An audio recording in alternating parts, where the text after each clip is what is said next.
le doy como grabar, ¿verdad, Leslie? Sí, es Mm. perdón, se me pasó decirte de grabarlo. Ah, está bien. Ujú. Si no Es sí, sí, no hay problema, solamente como apareció, dije: No sé si daba tenía que sí, darle". Vale, sí, nada gracias. más. Gracias a ti.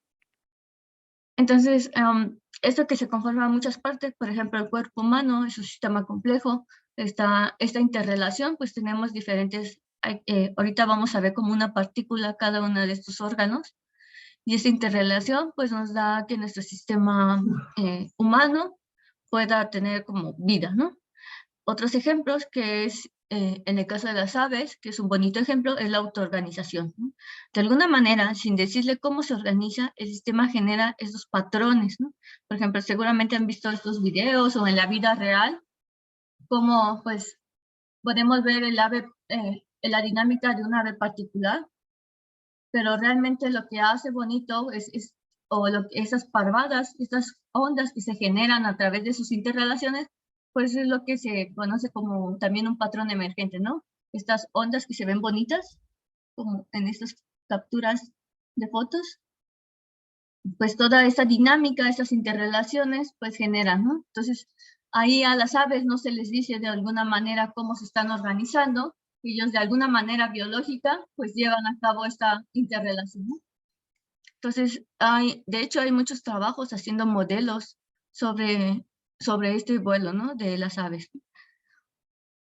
Y pues algo que a mí me interesa, pues sobre todo en esta ley de escalamiento, es que pues existe dinámica a diferentes escalas, ¿no?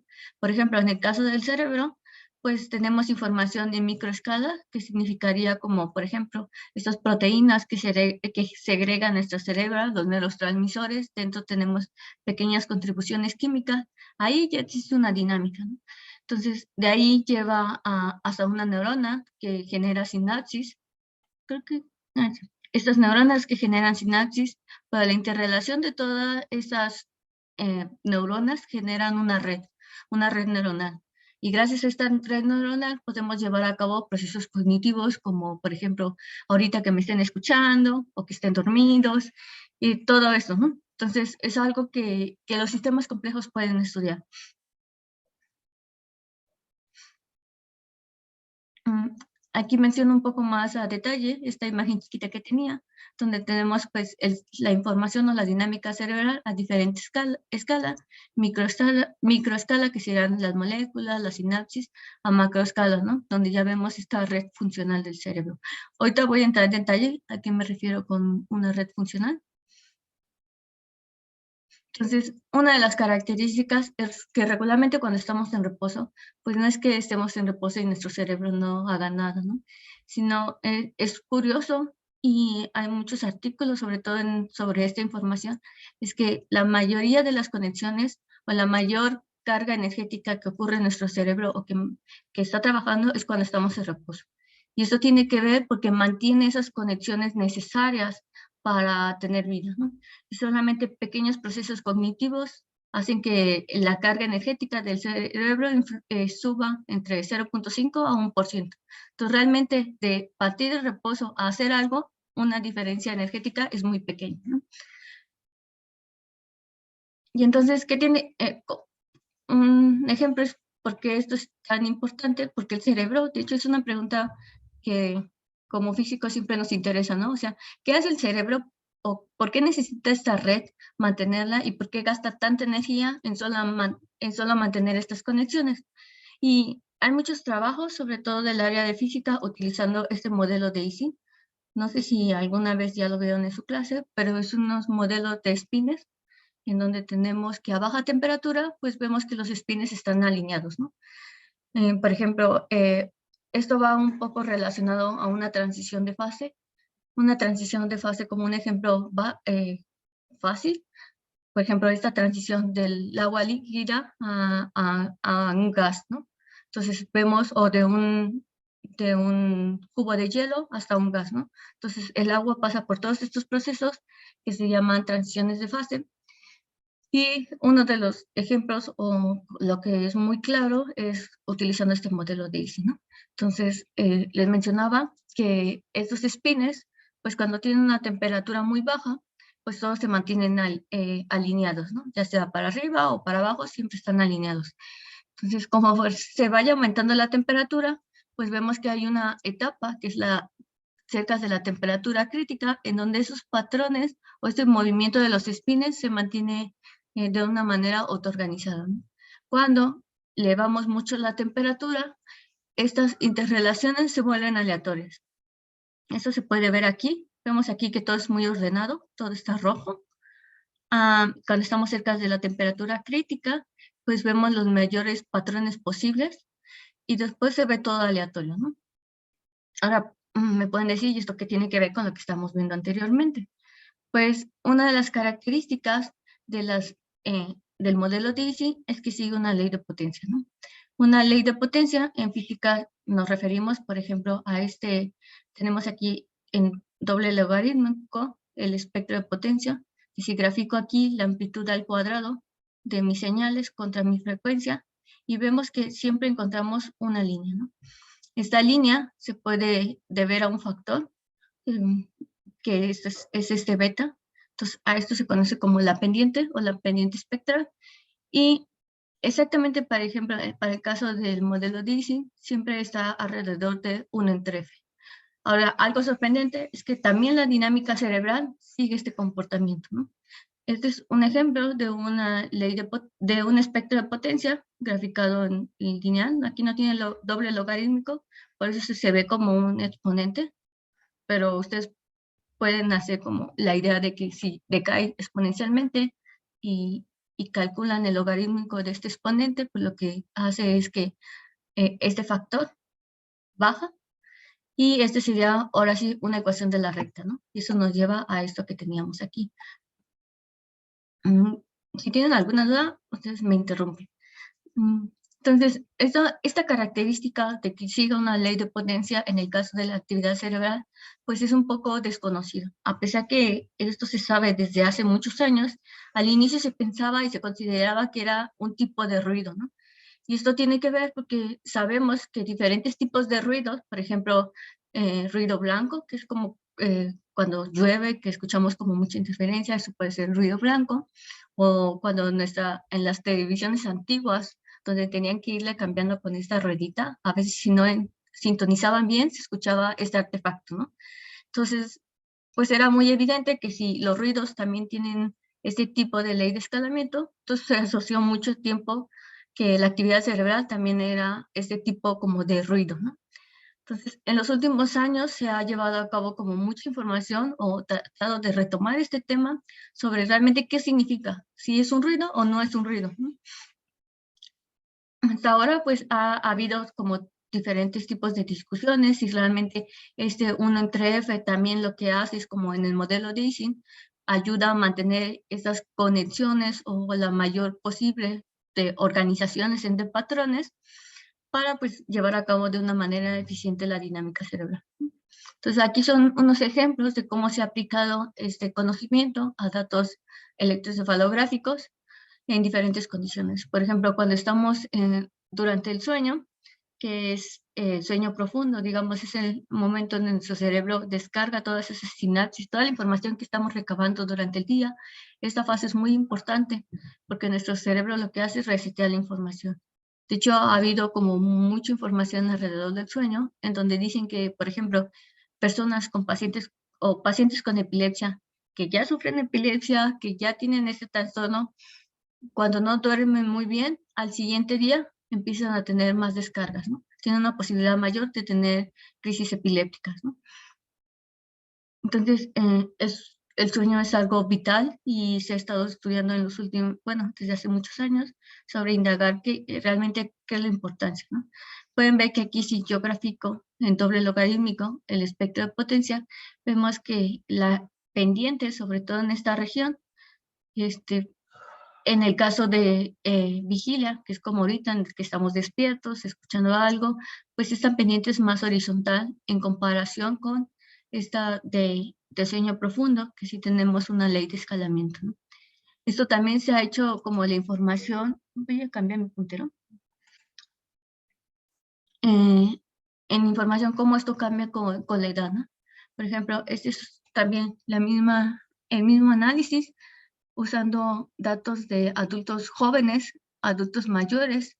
Pueden ver que la curva roja es un poco más inclinada, casi como si fuera acostada, está pendiente, mientras que para adultos jóvenes vemos que sí sigue una línea recta como con una pendiente cercana a 1, ¿no? Bueno, esto se hace individualmente para cada sujeto, para cada señal, y después lo que podemos hacer es recabar el valor de la pendiente y hacer estos tipos de box plot, ¿no? O barras de error. Entonces vemos que la pendiente en el caso de los adultos jóvenes tienen una mayor pendiente en comparación con los adultos jóvenes. Ahora, esto se ha hipotetizado y de hecho Bradley ha trabajado mucho en este tipo de datos o este tipo de análisis y ha hecho una propuesta sobre todo para hacer el ajuste. Ven que aquí, sobre todo, este es una componente alfa y aquí pues el ajuste no es tan bueno, ¿no? Pero este componente alfa es muy importante porque se ha relacionado sobre todo a procesos atencionales, ¿no? Este aumento en este pico. Y, y lo que se hipotetiza un poco es que conforme vayamos envejeciendo, pues esta pendiente se va decayendo. Y eso tiene que ver, pues, que vamos a perder como la complejidad, ¿no? A lo largo de nuestra vida, ¿no? Esto también se hizo con datos en donde mezclan la resonancia magnética y también la actividad eléctrica cerebral en recién nacidos y en adultos mayores, ¿no? Entonces, a bebés recién nacidos, pues casi no tienen mucha retroalimentación, lo único que tienen como la retroalimentación de nuestro entorno. Y hay diferentes subredes, en el caso de fMRI, que se conoce muy bien, que cuando nosotros estamos en reposo se conoce como el Default Mode Network, que es la red de reposo. Y en el caso de los bebés, se ha encontrado que tienen una mayor pendiente, sobre todo en el área de visión o en la red que está relacionado a un proceso de visión y de audición. Esto no se encuentra también en el caso de los adultos. Los adultos se encuentra una mayor pendiente en el caso del default, que es la red de reposo y visión. Entonces, el hecho de que estén en reposo, al parecer, este tipo de análisis nos pueden ayudar como a discriminar en qué proceso fisiológico están, ¿no? Entonces vemos que en una red de reposo tenemos una mayor pendiente de lo que habíamos esperado en el caso de los adultos, pero en el caso de los bebés no. Y este artículo se me hizo como muy interesante porque lo que menciona es que en el caso de bebés, pues su única retroalimentación, casi los recién nacidos se la pasan durmiendo, su única retroalimentación y su manera de estar en reposo es casi durante el sueño, ¿no? Y no es un sueño tal cual como un adulto, es un sueño como donde están retomando toda la información del medio, que de hecho, pues esa es la razón por la que a veces es muy fácil despertar a los bebés, ¿no?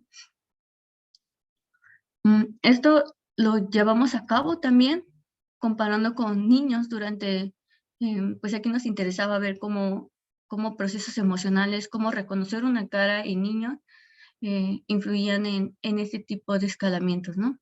Entonces ya con esta información podemos ver que con ese tipo de análisis, pues si nos interesa ver la dinámica cerebral, pues al parecer este tipo de estudios pues es relevante, ¿no? Entonces, enfocado con eso, pues usamos este mismo análisis donde ahora yo me interesaba un poco, no solamente en el valor de la pendiente, sino dónde existe o en qué región cerebral tienen esta mayor contribución.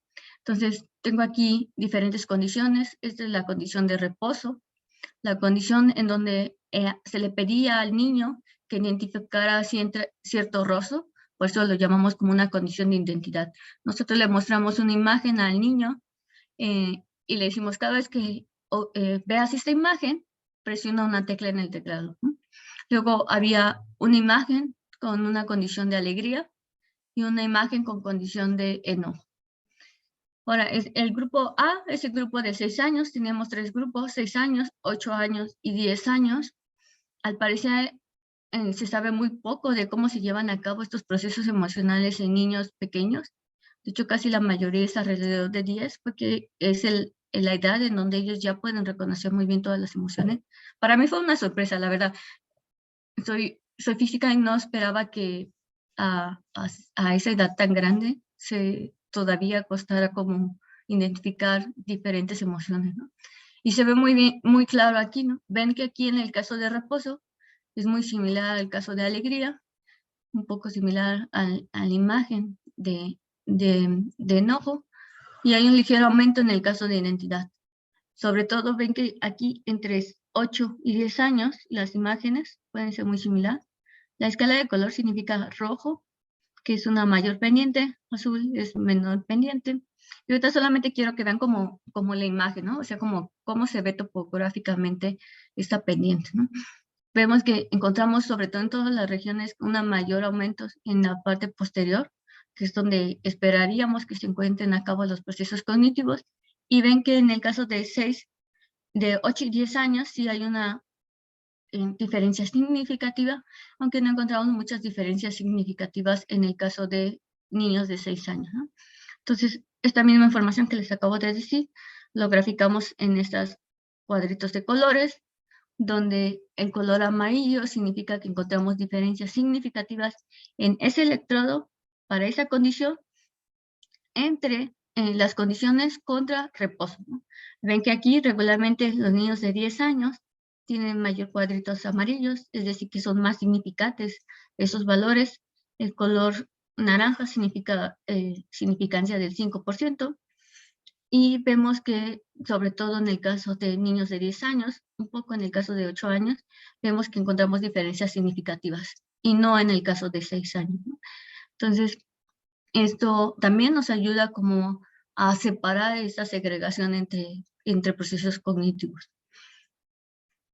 Ahora, regresando un poco a esto de la red fisiológica y por qué el cerebro necesita mantener esas condiciones vitales, pues se ha hipotetizado que el cerebro también tiene que estar organizado como en el modelo de Ising, ¿no? O sea, necesitamos una red que mantenga e integre la información de manera eficiente.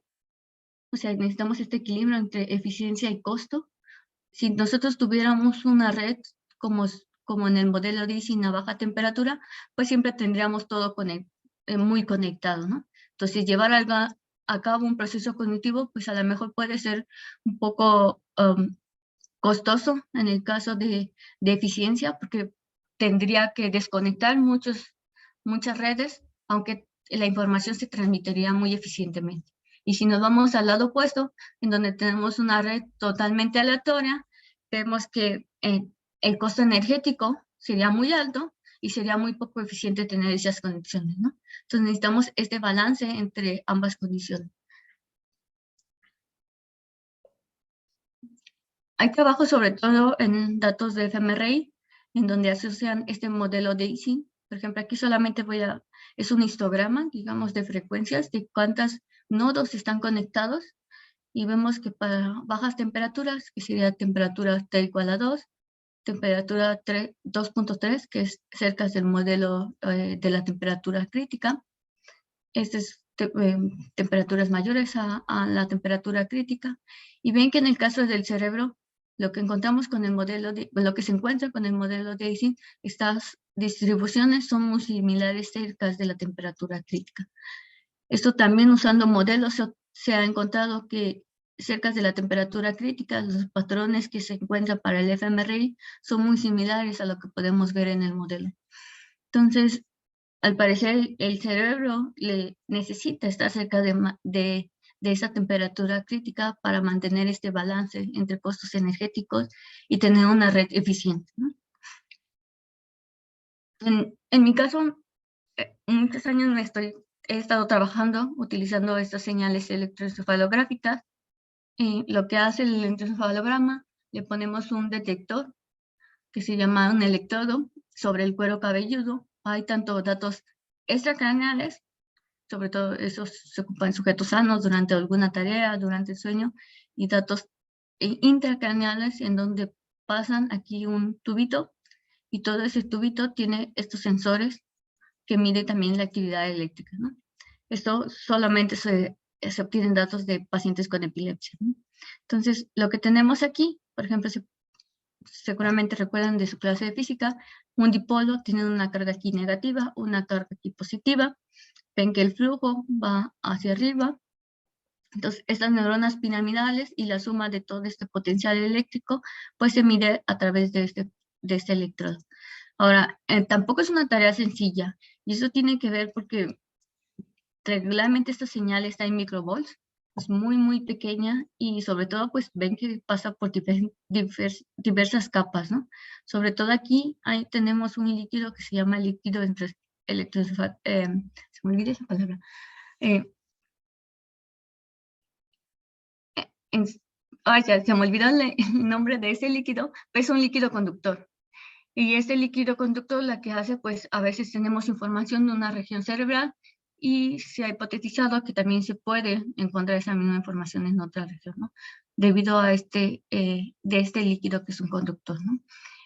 Y pues tenemos el cráneo, que es un hueso, y luego tenemos el cuero cabelludo, y alrededor tenemos ligeramente grasita, y eso también puede influenciar en la detección, ¿no? Ahora, no solamente tenemos el problema de cómo detectamos esta señal o cómo esta señal viene desde la neurona de nuestro sensor, sino también el movimiento, pues influye en nuestras señales. Por ejemplo, a veces les ponemos detectores a los sujetos como para ver estas señales. No sé si alguien tenía una duda. En el chat pusieron que sí es el líquido cefalorraquídeo. Ah, sí, ese, siempre se me olvida, perdón. Gracias. Perfecto. Y me mencionaba que, por ejemplo, el músculo, ven aquí que esta señal es de la actividad cerebral, cuando un sujeto aprieta su mandíbula, se ve todo ruido, ¿no? Se ve como en este caso, ¿no? Todo empieza a fluctuar muy rápido y es de mayor amplitud. Ahora, también el parpadeo influye mucho en la actividad cerebral. Aquí el sujeto está parpadeando y por eso se ven estas ondas, ¿no? Entonces, regularmente cuando estás haciendo los experimentos le pides al sujeto que no se mueva, que se relaje, que no parpadee lo mayor posible para evitar estos artefactos, ¿no? Ya hay modelos en donde sí puedes utilizar como para quitar estos artefactos, pero es una tarea que lo tienes que hacer visual, ¿no? Entonces, tratamos o se trata de pedirle al sujeto que no parpadee para evitar estos ruidos, ¿no? Entonces, más o menos este es un ejemplo de una señal, cómo se vería una señal. Y pues, en nuestro caso, pues nos interesa como extraer información, ¿no? ¿Cómo podemos extraer la información de la actividad cerebral, sabiendo que ya hay toda esta complejidad para obtener esas señales, utilizando modelos matemáticos, algoritmos, series de tiempo o alguna medida matemática, ¿no? Entonces, tanto existen medidas como univariantes, que se refiere como a una sola información de una sola señal, bivariantes en donde vemos cómo interrelacionan dos señales, por ejemplo, dos regiones cerebrales, o multivariantes en donde vemos la interrelación de todos contra todos, ¿no? Entonces, en el caso de las univariantes ya les había hablado sobre el espectro de potencia y ahorita a partir de este momento pues me voy a centrar en una técnica multivariante que se llama la matriz de correlación. Ahora, regresando un poco, pues algo que siempre me ha interesado es como, pues, ¿qué ocurre durante el sueño, no? A veces pensamos que durante el sueño, pues, estamos despiertos, de repente ya tienes sueño, vas y te duermes, ¿no? Como un estado muy pausado, ¿no? Y no, en el caso del cerebro, pues, ocurre mucha dinámica, ¿no? Entonces, hay diferentes fases de sueño que vamos transitando cada 90 minutos, ¿no? Entonces, tenemos esta fase de sueño 1, que se conoce como entre la fase 1 y la fase 2 como sueño ligero. Esta actividad es muy similar a lo que estamos viendo en vigilia, es rápida, con pequeña amplitud, pero es una fase transitoria entre la vigilia y el sueño, ¿no? Luego tenemos la fase 2, en donde tenemos típicas ondas, que son estos usos de sueños y estos K complejos, estas ondas que parecen un pico, que aumentan muy rápido su potencial eléctrico y luego disminuye y luego se vuelve a mantener estable, ¿no? Esa es una de las características de las fases de sueño y de hecho los neuropsicólogos, fisiólogos, para poder clasificar, lo que hacen es ver estas señales que les mostré aquí cada 30 segundos y ven qué porcentaje pueden encontrar de estas ondas y a través de ese porcentaje deciden si es una fase de sueño 2 o se mantiene en fase 1. Entonces, sí es un trabajo un poco cansado para la persona que está clasificando el sueño. Luego viene la fase 3 y 4, que se considera como sueño profundo. Sobre todo, una de las características de estas fases es que encontramos muchas oscilaciones lentas. Ven que aquí la actividad es más lenta, con mayor amplitud, en contraste a lo que habíamos visto en la fase transitoria, que es la fase 1. Luego tenemos esta fase REM, que otra vez es una señal muy rápida, con una frecuencia muy rápida, de baja amplitud. Aquí en la imagen se ve casi igual que la fase 4, pero es muy pequeña, casi como si fuera la fase 1. Y la única diferencia para que el neurofisiólogo pueda distinguir entre la fase 1 y la fase REM es que se pierde, hay atonía muscular, ¿no? Entonces se pierde la información del músculo. Seguramente les ha pasado o han visto que van en la ruta y de repente alguien como que cabecea, ¿no? Ese cabeceo significa que están perdiendo tono muscular, ¿no? Y están exactamente entrando a esta fase de REM, ¿no? También una de las características es que hay esta desconexión frontoparietal ahí en esta fase de sueño, y sobre todo esto nos lleva a que tengamos sueños muy locos, ¿no? Los sueños en donde la gente puede volar, cosas irreales que en la vida real no puede ocurrir, ¿no? Y es por esa desconexión frontoparietal que ocurre en nuestro cerebro.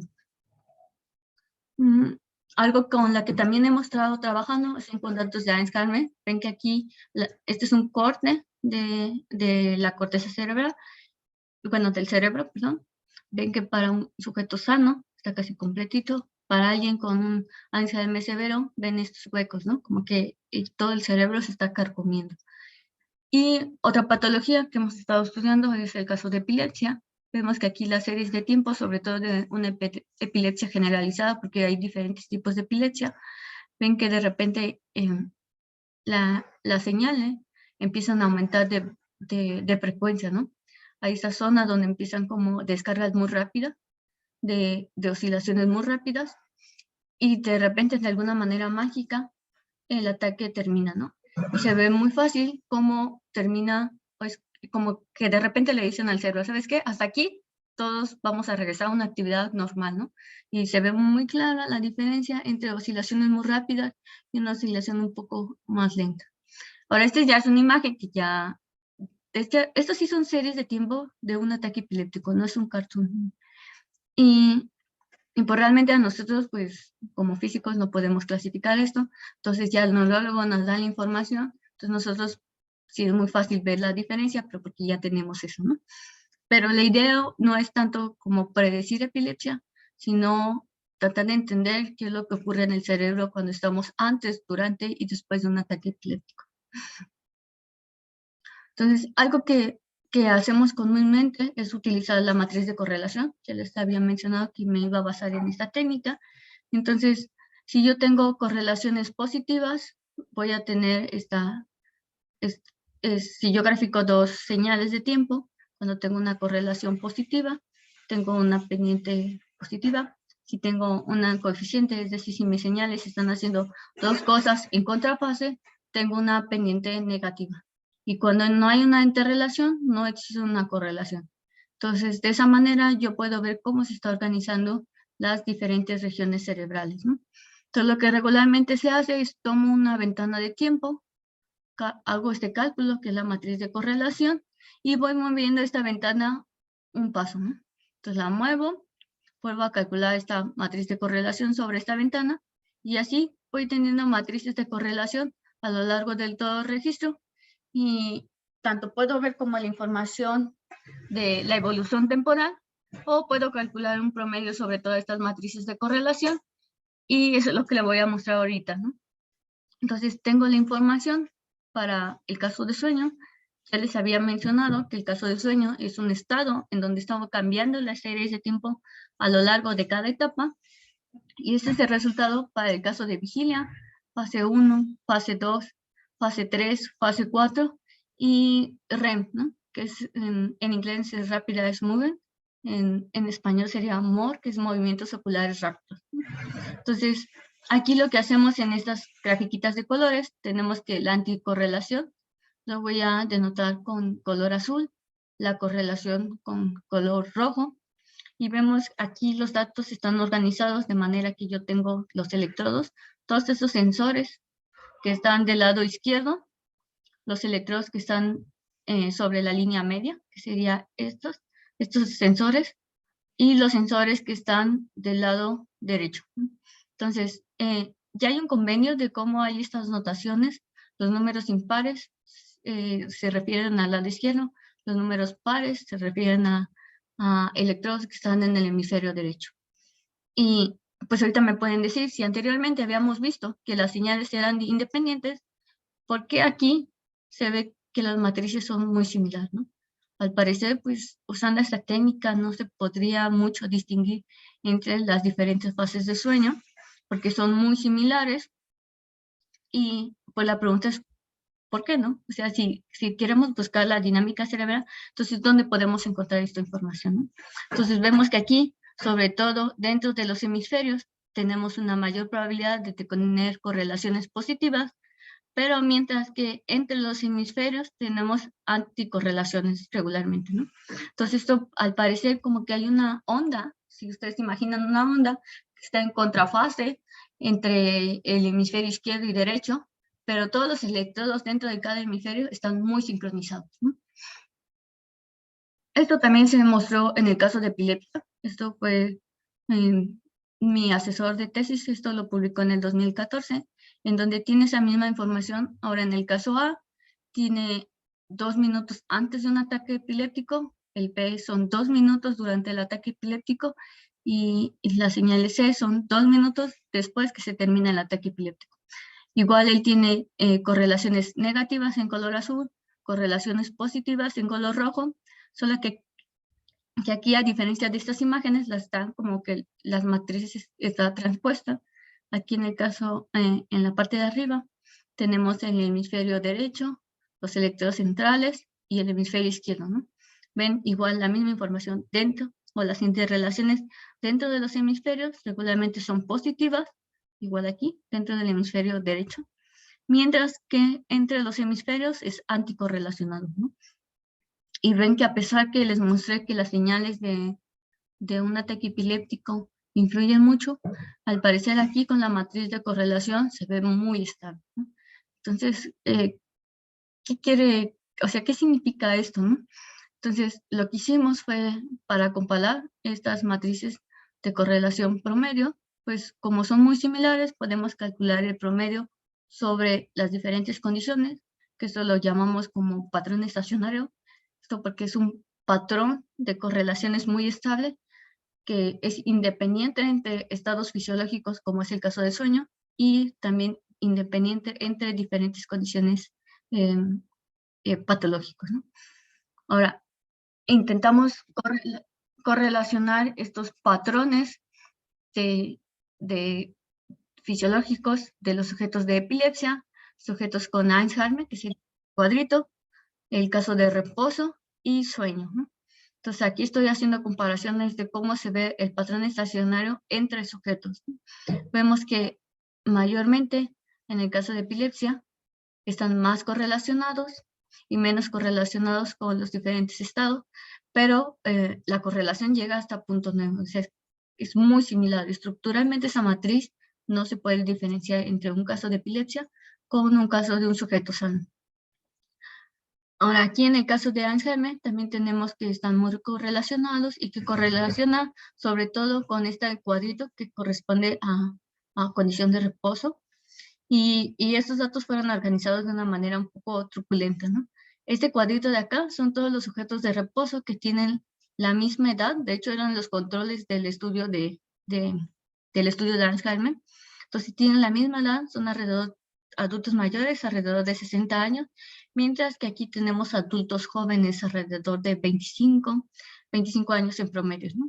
Entonces, ven que regularmente hay una mayor correlación con los sujetos que tienen mayor edad. Estos son pacientes de Alzheimer que también tienen alrededor de 60 años. Entonces, esto nos da una idea que a lo mejor entre condiciones fisiológicas no podemos ver diferencias significativas, pero podría haber una tendencia a encontrar diferencias con la edad, ¿no? Y esto, si nosotros pensamos otra vez un poco a lo que les mencionaba al inicio, ¿no? Vimos que esta ley o esta pendiente, esta organización, cómo se lleva a cabo el cerebro, pues se va modificando, ¿no? Vemos que en niños, al parecer, la red de visión es más importante que la red de reposo, aunque estén en reposo, mientras que en adultos, adultos mayores, adultos jóvenes, ya podemos ver que la red de reposo pues ya está muy bien fija, ¿no? Entonces sí hay un cambio organizacional en el cerebro y al parecer con esto podríamos detectarlo, ¿no? Con esta misma idea nosotros estudiamos cómo cambiaba este patrón estacionario con la edad. Entonces teníamos grupos de 6 años, 8 años y 10 años y vemos lo que marco aquí son los coeficientes de correlación que fueron significativos al comparar el grupo de 6 años versus 8, 10 versus 8 y 10 versus 6, ¿no? Entonces vemos que regularmente que hay menos conexiones significativas o menos diferencias significativas entre el grupo mayor, mientras que en el grupo de 10 años contra 6 años vemos que sí encontramos muchos coeficientes de correlación que son significativos, ¿no? Entonces sí hay una diferencia significativa, a pesar que a simple ojo podemos ver que el patrón de correlación es muy similar, ¿no?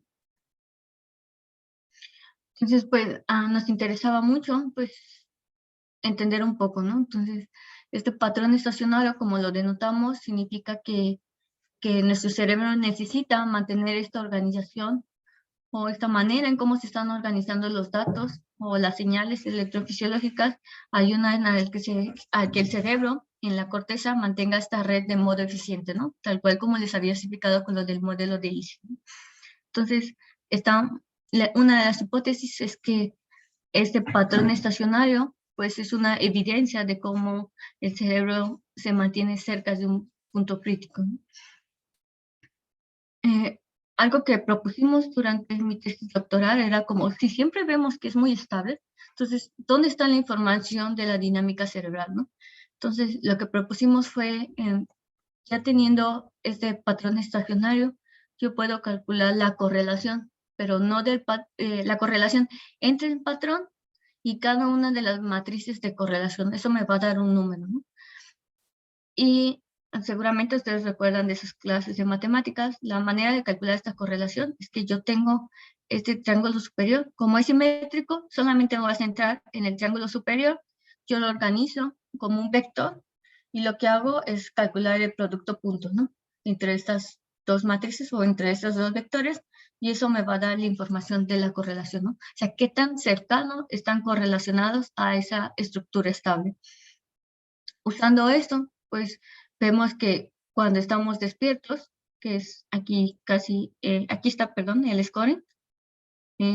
Este se llama scoring porque los neurofisiólogos, psicólogos, es un archivo en donde nos dicen cada 30 segundos cómo se está clasificando el sueño, ¿no?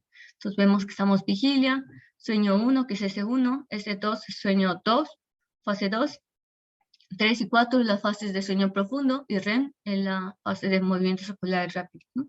Entonces vemos cómo estamos transitando a lo largo de las diferentes fases durante el sueño.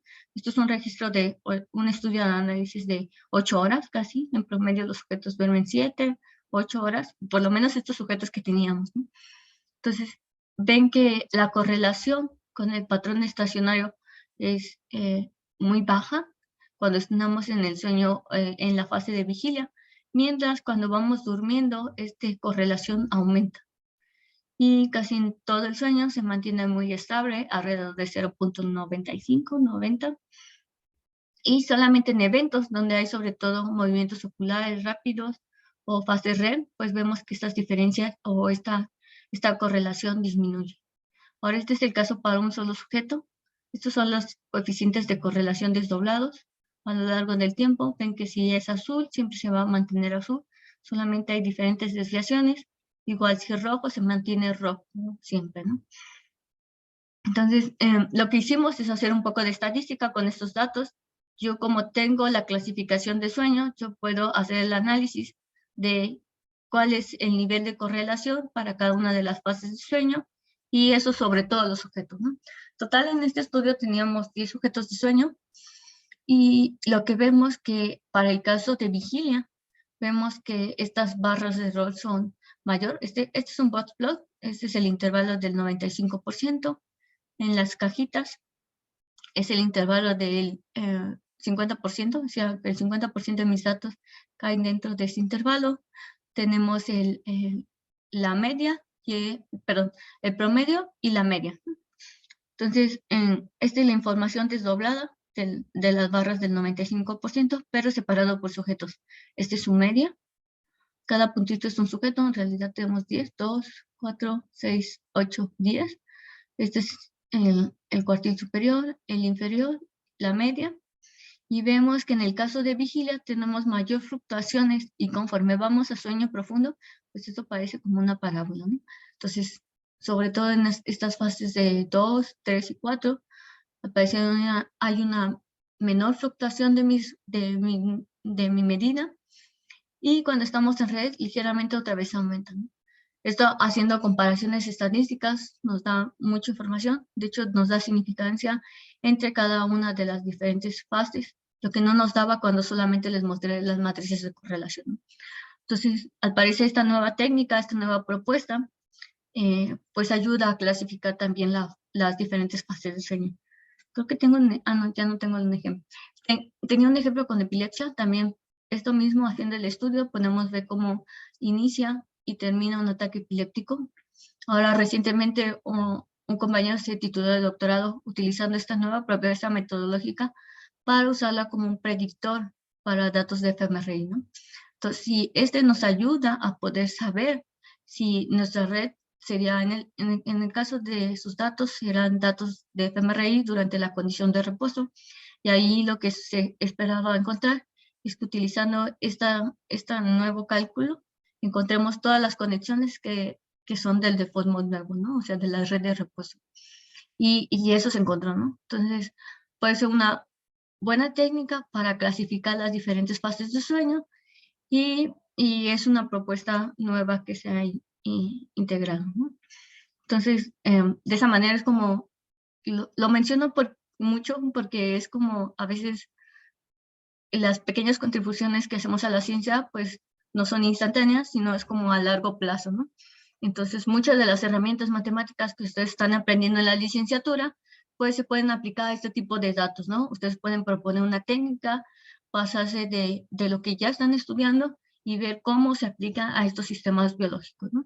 Ahora, no solamente nos podemos centrar en el caso del cerebro, sino ya hay estudios en donde les interesan las interrelaciones, sobre todo entre cerebro-corazón, o diferentes otros sistemas, ¿no? Por ejemplo, aquí este es un artículo de Ivanov, donde también en las fases de sueño, pues como tienen todos estos sensores, les miden movimientos oculares, sobre todo para quitar artefactos, la respiración, movimientos oculares, movimiento de las piernas, porque también ese es un trastorno de sueño, y entonces necesitan como saber si ocurre en sujetos sanos.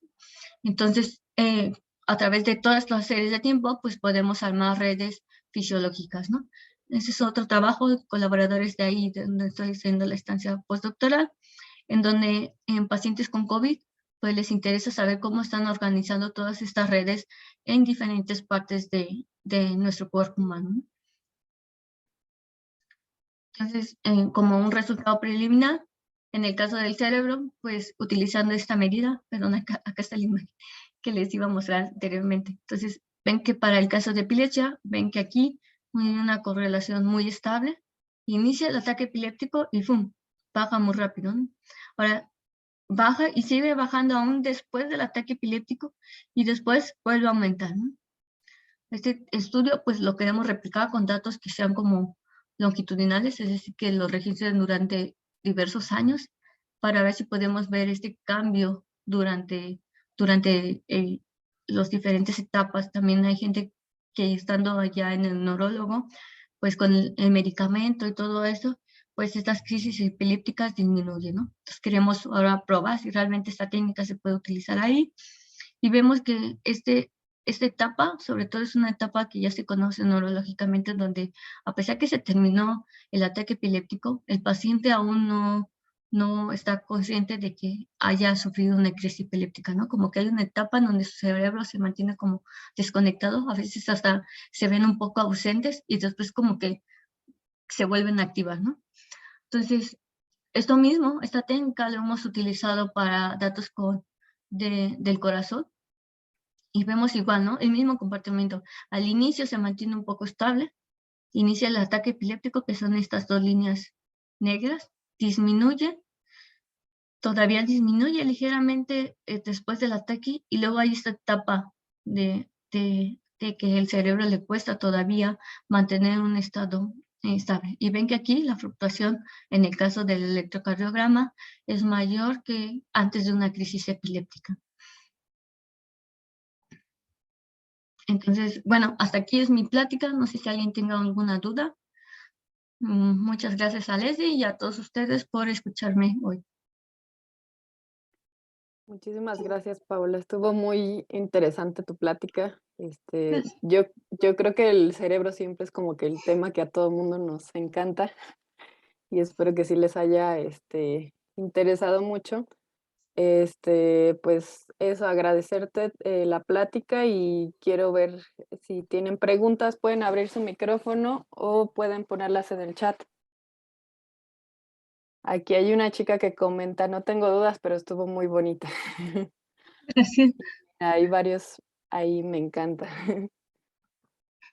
Sí, realmente pues es algo interesante que aunque pues ya un poco les mostré, es un poco difícil, ¿no? Desde la adquisición de los datos, hay algo que no mencioné como pues para física necesitamos medir un diferencial de potencial y a veces en el caso del cerebro no es muy claro, ¿no? Dónde poner este punto cero, ¿no?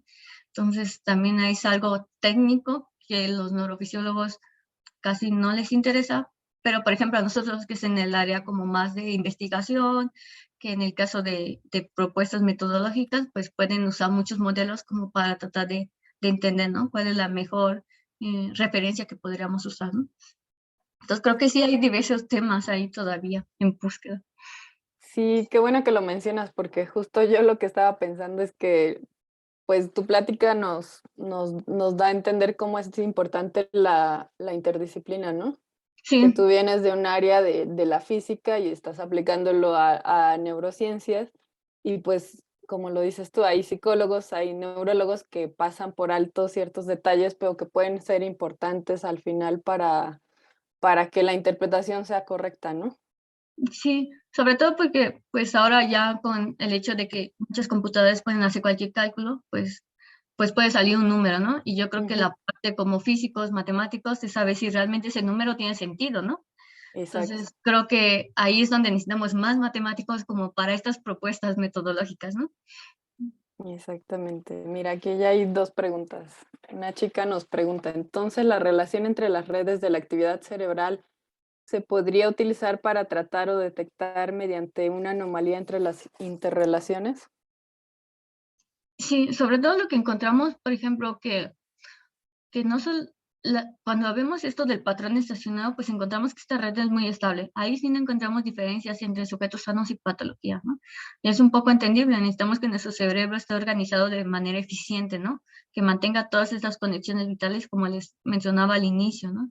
Este cargo energético muy alto que tiene el cerebro, ¿no? A lo mejor ahí a primera vista no vemos estas matrices que haya muchas diferencias, pero con esta nueva propuesta metodológica sí vemos que hay interrelaciones, ¿no? No solamente en promedio, o sea, realmente el promedio se mantiene muy estable, pero la fluctuación, ¿no? Que creo que también a ti te interesa, ¿no? Como esta variabilidad de las señales es donde podemos extraer esa información, ¿no? Entonces, ya brincarnos a otros momentos estadísticos en donde nos permiten, pues, encontrar más información de la actividad cerebral. Gracias. Y la siguiente pregunta es, cuando alguien tiene un ataque epiléptico, ¿está consciente?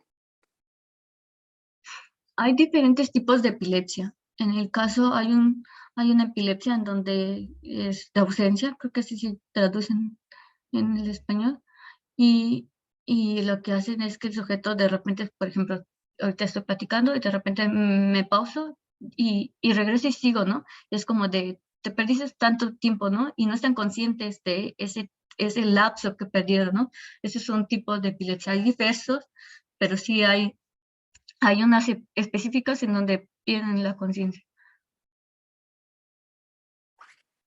Muchas gracias. No sé si hay alguna pregunta más, alguien que quiera preguntar por micrófono.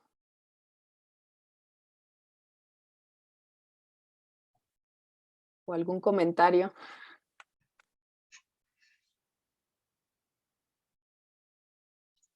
Creo que se durmieron. Se quedaron dormidos para practicar la parte del sueño, ¿no? Sí, ¿no? Vamos a hacer un estudio ahora, a ver si sí. Estaría bueno para ver sus niveles de alerta, ¿no? Sí, no, dicen que aquí están todavía. Pues sí, es un tema novedoso. Están ellos en segundo semestre, todavía están pequeños. Y te preguntan aquí, cómo consiguen los sujetos de estudio? Mm, hay, por ejemplo, nosotros tenemos ya el equipo de eje, bueno, no yo lo tengo, sino mi asesor ya compró 2 equipos eje donde podemos nosotros hacer los experimentos, ¿no?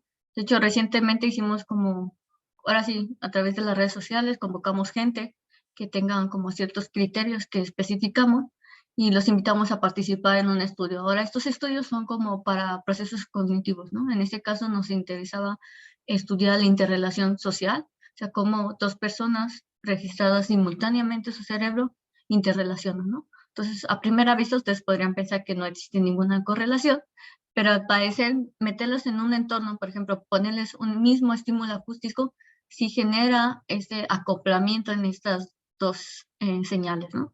Y ese es un efecto de física que conocemos como resonancia. Cuando hay un estímulo con cierta frecuencia que sí impacta, pues al final en nuestro cerebro tenemos ondas, ¿no? Entonces, si generan cierta frecuencia, pues hay este efecto de resonancia, ¿no? Y puede ser como un ejemplo de a lo mejor por eso encontramos estas interrelaciones entre 2 cerebros, ¿no? Entonces, para procesos cognitivos y todo esto, sí hacemos como convocatorias a través pues, de hecho hay muchos trabajos, ¿no? En donde pues convocan a la gente a que participe, ¿no? O le invitan para que participe. Y en el caso de las patologías, pues teníamos como convenio con los de Alzheimer, nos los dieron la Facultad de Psicología para estudiarlos.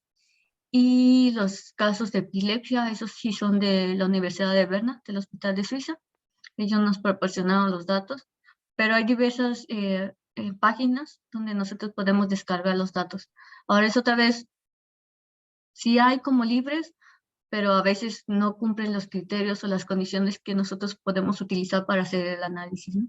Entonces, es algo que como decía Leslie, ¿no? Realmente necesitamos, em, es un área muy multidisciplinaria en donde necesitamos como acercarnos a gente que esté trabajando dentro de un hospital, que nos proporcionen los datos y que haya como esta interrelación, ¿no? Entre lo que necesitamos como de los datos, las especificaciones y lo que ellos nos puedan ofrecer, ¿no? Entonces, así adquirimos los datos. Gracias, Paula. Sí, justo yo quería comentar que pues es una pregunta muy relevante porque pues no es solo el método matemático, sino más bien o sea, es muy importante de dónde vienen tus datos. Entonces, pues sí, hay muchas fuentes, digamos, de donde los podemos obtener, como ya mencionó Paola, y pues otra opción es trabajar directamente con hospitales, ¿no?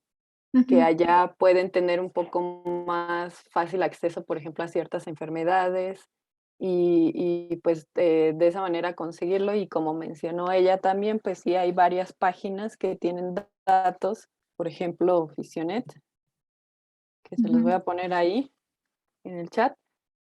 Y pues desde ahí pueden ustedes descargar datos e ir analizando. A veces esto se puede usar de manera exploratoria, o sea, como para aprender un poco a trabajar y a entender métodos y a ver qué obtenemos, o simplemente hacer alguna metodología y hasta publicarlo, ¿no? Sin tener que haber pasado por la fase de recolectar datos. Pero Sí, pues todo depende de su pregunta de investigación. sí, por ejemplo, a nosotros en el caso de sueños, sí, al inicio que para mandar el artículo dijeron, "Ah, solamente tienen 10 datos, ¿no? Son muy poquitos". Y sí, ¿no? Estadísticamente son muy poquitos, ¿no? Pero teníamos como mapeado toda la corteza, teníamos información del scoring que casi nunca lo da, no estaban bien clasificados. Y, por ejemplo, en Fisionet hay datos de sueño, pero solamente tenían 3 electrodos, ¿no? Entonces era así como de, eso no me sirve, ¿no? O sea, mi pregunta de investigación no, y es importante lo que dice Leslie, ¿no? ¿Cuál es su pregunta de investigación? Y respecto de esa pregunta, ustedes pueden partir, ¿no? Ver si sus datos les sirven o tienen que ustedes hacer el experimento, ¿no? Porque aunque digan soy matemático o soy físico, pues se tienen que involucrar en esa parte experimental, ¿no? Y de esa manera ustedes tienen control de los datos, ¿no? Saben cómo se adquirieron, todo el proceso que llevaron a cabo. Y pues creo que eso es muy importante, ¿no? Como que no se cierran con que yo soy teórico, yo no voy a hacer eso. Yo creo que es muy importante como que se involucren. Entre más aprendan, mejor, ¿no? Exacto. ¿Más preguntas, chicos?